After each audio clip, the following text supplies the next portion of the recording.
Hey, what's up guys? Welcome back to Photo Video Entrepreneurs. Today I'm going to be teaching you how to speed up your editing workflow and ensure that you're putting the best possible shots into your films.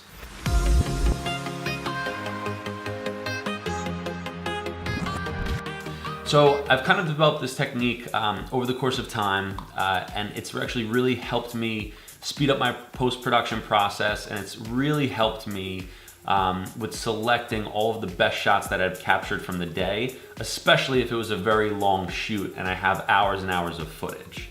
So to get right into it, we're gonna use this example for weddings, but this can work with any type of video editing that you're doing. So basically what I've developed is what I call a 3-layer ranking system. So what does that mean? First thing I'll do is I'll go through one of my bins, right? So my first bin would be my 1DX, and here's all the shots right here. So what I'll do is I will go through every single clip and I'll select in and out points if I think the clip is worthy of having an in and out point to go into the sequence timeline. So the first shot, it's just a shot of her hanger from her dress, right? So I'll kind of scrub through until I start my glide cam motion. And the shot I was going for was kind of like a pullback shot. So I'll start it like here, and then I'll play it, and it pulls focus. That looks nice, and I'll stop it right there, and then I'll press O for out.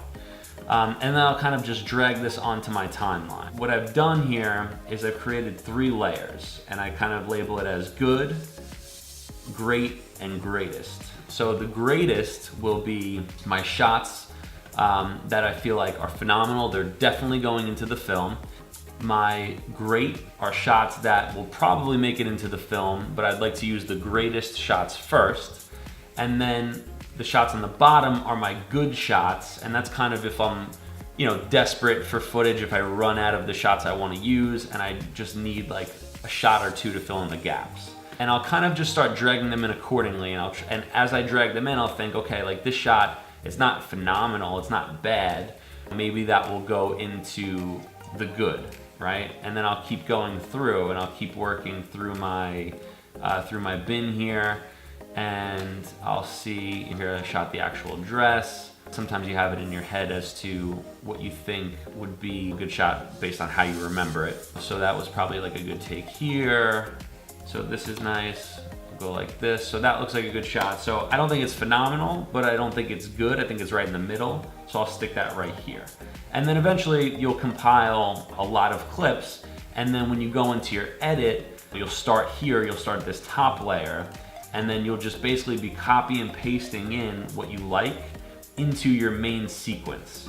And that makes it so much quicker, in my opinion, than first having to go through all of these clips in your bin and then just kind of like, I don't know, in my opinion, it just takes so much longer to go through it. Like you kind of do your due diligence in the beginning, and then that way, when it comes time to actually do your edit, you're super organized and you can just whiz through it and get to everything. And mainly, what's most important is that you know what is prioritized. It's so hard to just kind of go through here and say that's better than this clip right here is better than, I don't know, like this clip here, because it's not really organized in sequences and ranked good, great, or greatest. So that's kind of just the way I do things, and I do that with all of the different parts of the day. So we have one for bridal prep, we have one for groom prep. I use a program called Pluralize to do the syncing of all the cameras and the audio.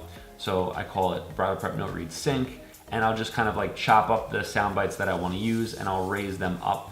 So these are the ones I'm going to use. I'll do the same thing for the groom prep note read. Here they are, just raised up. I'm going to use all these. And then I'll just start dragging it into my main sequence as I go. But first I want to put together all of these sequences so I have everything done, and then I'm ready to start my edit. I actually have my fiance Deirdre do this for me. So she kind of like preps these jobs for me before I start the edit. And I'm able to do a 3 to 5 minute cinematic highlight within 2 to 4 days because she's already prepped the job for me, and I'm just able to move through it much quicker. So if you have somebody, like your spouse or somebody on your team, or an intern that works for you, and they have some extra time, if they can prep your edits for you and just kind of select your clips, you'll move through so much quicker. You'll just ensure that you're gonna be putting the best possible content into your film. So, I mean, in total, for her, it'll take her about, I don't know, like 3 to 4 days to go through an entire wedding. And then it'll take me somewhere around the same amount of time to actually edit it. Before that, it would take me probably like 2 to 3 weeks to do the whole thing. And based on our system now, we're able to move through much quicker.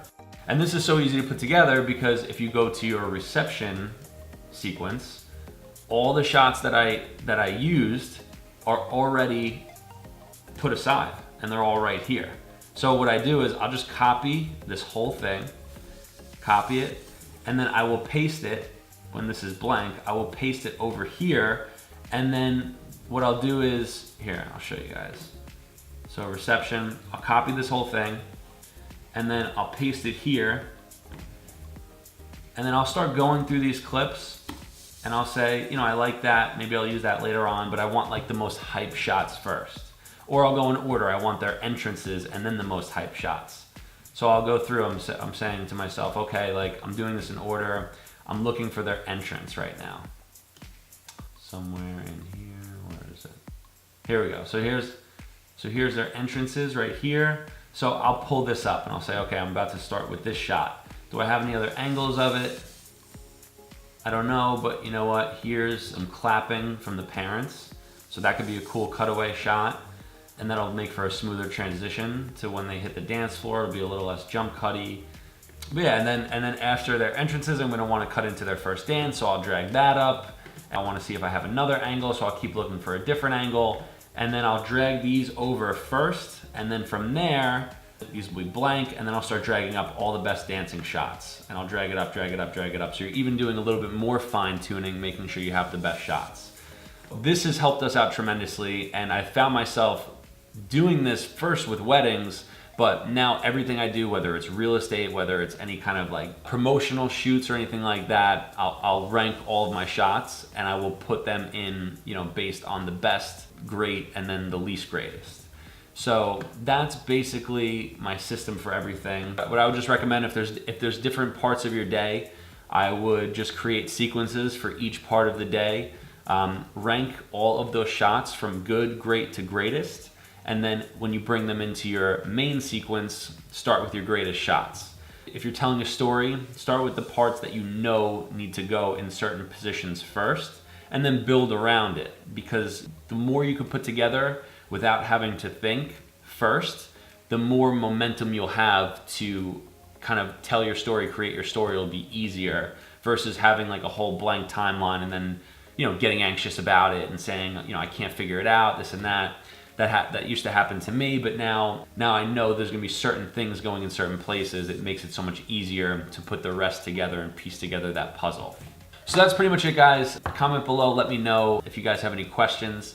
Also, I would love to hear how you guys have your workflow for your different projects. I'm always willing to learn new techniques, new ways to do things and speed things up. If you have found this video helpful, please drop a like down below. And if you've made it to the end of this video, I appreciate it. Please consider subscribing to see new content that we post every single week. And until next time, I'll see you guys later.